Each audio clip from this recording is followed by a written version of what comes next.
নমস্কার বন্ধুরা, আমার পাঁচফোড়ন চ্যানেলে আপনাদের সবাইকে স্বাগত।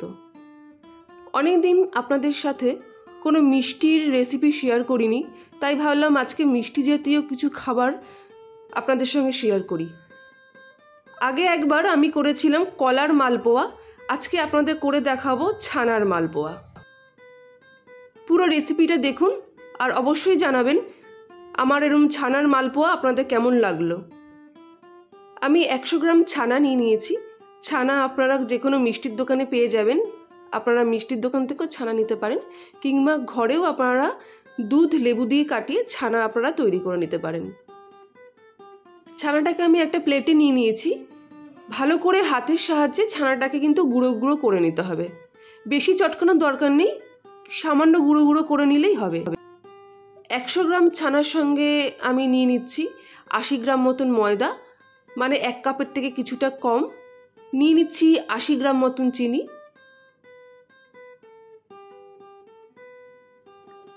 80 গ্রাম মতন গুঁড়ো দুধ,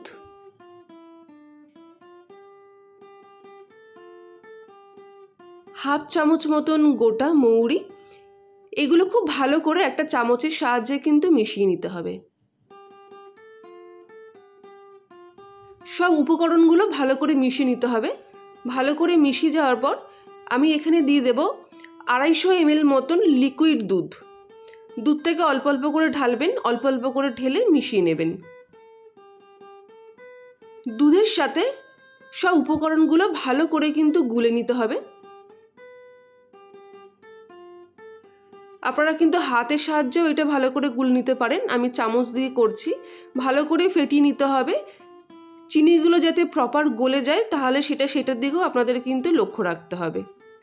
আমি মোটামুটি গুলে 5 থেকে 7 মিনিট রেস্টে রেখেছিলাম। চিনিগুলো আমার গুলে গেছে। এরপর আমি দিয়ে দিচ্ছি 50 গ্রাম মতন সুজি। সুজিটাও কিন্তু সব উপকরণের সাথে খুব ভালোভাবে মিশিয়ে নিতে হবে।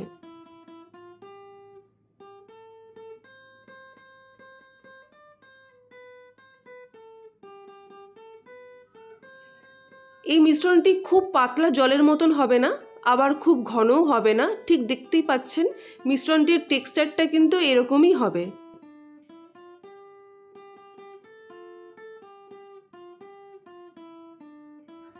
মিশ্রণটা ভালো করে মিশিয়ে আবারও আমাকে 5-7 মিনিট মতন রেস্টে রাখতে হবে। সুজিগুলোও ফুলে যাবে, ময়দাগুলো প্রপার টেক্সচার চলে আসবে, চিনিটাও গলে যাবে। এরপর দিয়ে দিতে হবে এর মধ্যে হাফ চামচেরও কম নুন। নুনটা কিন্তু অবশ্যই দিতে হবে। নুন আর চিনির ব্যালেন্সে কিন্তু এই মালপোয়ার টেস্টটা আরো বেশি ভালো হয়। উপকরণগুলো ভালো করে মিশে গেলে আমার যে আগে 100 গ্রাম ছানা আমি গুঁড়ো করে রেখেছিলাম, সেই ছানাটা এই মিশ্রণের মধ্যে দিয়ে আবারও হাত কিংবা চামচের সাহায্যে ভালো করে এটাকে গুলে নিতে হবে।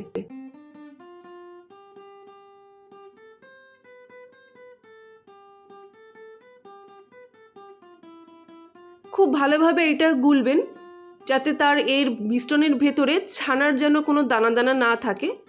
ভালো করে গুলে এটা একটা স্মুথ টেক্সচারে আনতে হবে। দেখতেই পাচ্ছেন এর টেক্সচারটা কেমন হয়েছে, খুব সুন্দর স্মুথ একটা হয়েছে, খুব পাতলাও না খুব ঘনও না। ছানাটা, চিনি এবং সব কিছু খুব ভালো মতন কিন্তু গুলে গেছে। ভালো করে গুলে আবারও এই মিশ্রণটা আমি 5 মিনিট মতন রেখে দেবো রেস্টে। রেস্টে রাখার পর আমি মোটামুটি এর মধ্যেই দিয়ে দিচ্ছি 50 গ্রাম কিশমিশ। কিশমিশটাকে আমি আগেই জলে ভিজিয়ে ধুয়ে রেখেছিলাম। আপনারা ইচ্ছা করলে এর মধ্যে অন্যান্য ড্রাই ফ্রুটসও খুব কুচি কুচি করে কেটে ইউজ করতেই পারেন, কোনো অসুবিধা নেই। তবে আমি এখানে শুধু কিশমিশটাই ইউজ করলাম। দেখতেই পাচ্ছেন ঘনত্বটা কেমন হয়েছে, ঠিক এরকম ঘনত্বেই কিন্তু আপনাকে এটা গুলে নিতে হবে। মালপোয়া ভাজার জন্যে আমার পুরো মিশ্রণটা পুরোপুরি রেডি হয়ে আছে। বন্ধুরা, আমার রেসিপি আপনাদের কেমন লাগছে অবশ্যই জানাবেন। আমার মনে হলো যে মিশ্রণের ঘনত্বটা একটু বেশি, আমাকে এটাকে একটু পাতলা করতে হবে। আমি তাই সামান্য পরিমাণে আর একটু লিকুইড দুধ এখানে ইউজ করলাম। আপনারা যদি মনে করেন সামান্য পরিমাণে জলও কিন্তু দুধের পরিবর্তে ইউজ করতে পারেন।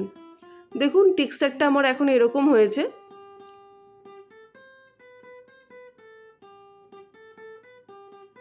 এই মালপোয়ার ব্যাটারটা খুব ভালো করে গুলে নিতে হবে। এরপর আমি অন্যদিকে বসিয়ে নিয়েছি কড়াইতে সাদা তেল। মোটামুটি 200 থেকে 250 ml মতন আমি সাদা তেল আমি একটা কড়াইতে গরম করে নিয়েছি। আমি ভাজাভুজি করার জন্যে লোহার কড়াই প্রেফার করি, আপনারা ইচ্ছে করলে যে কোনো ফ্রাই প্যানও করতে পারেন। মালপোয়াটা কিন্তু এরকম ডুবু তেলেই ভাজতে হবে, সেটার দিকে আপনারা লক্ষ্য রাখবেন।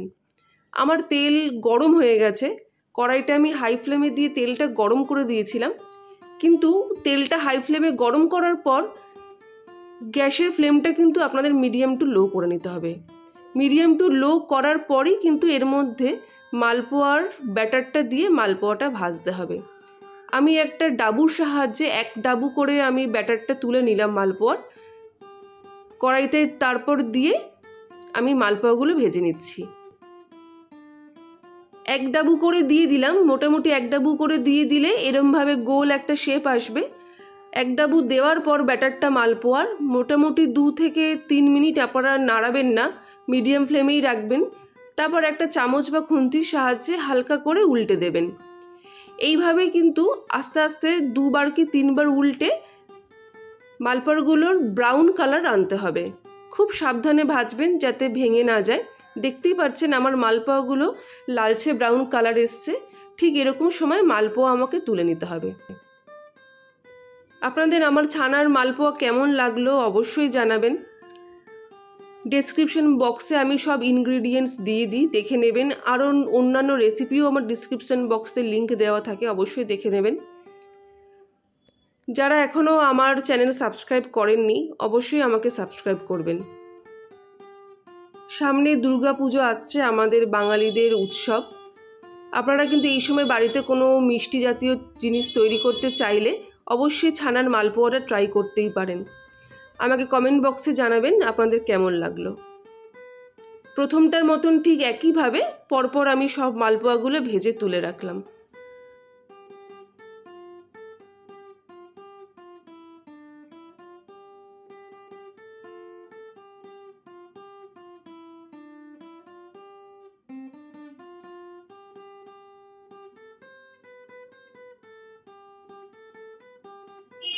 এরকমভাবে মালপোয়া ভাজবেন, বাড়ির ছোট বড় সবারই কিন্তু খুব ভালো লাগবে। চিনিটা আপনারা আপনাদের আন্দাজ মতন দেবেন, যে যেরকম মিষ্টি খান। আমার বন্ধু হওয়ার জন্য আপনাদের অনেক ধন্যবাদ। আবার দেখা হবে পরবর্তী কোনো রেসিপি নিয়ে। ততক্ষণের জন্য টাটা।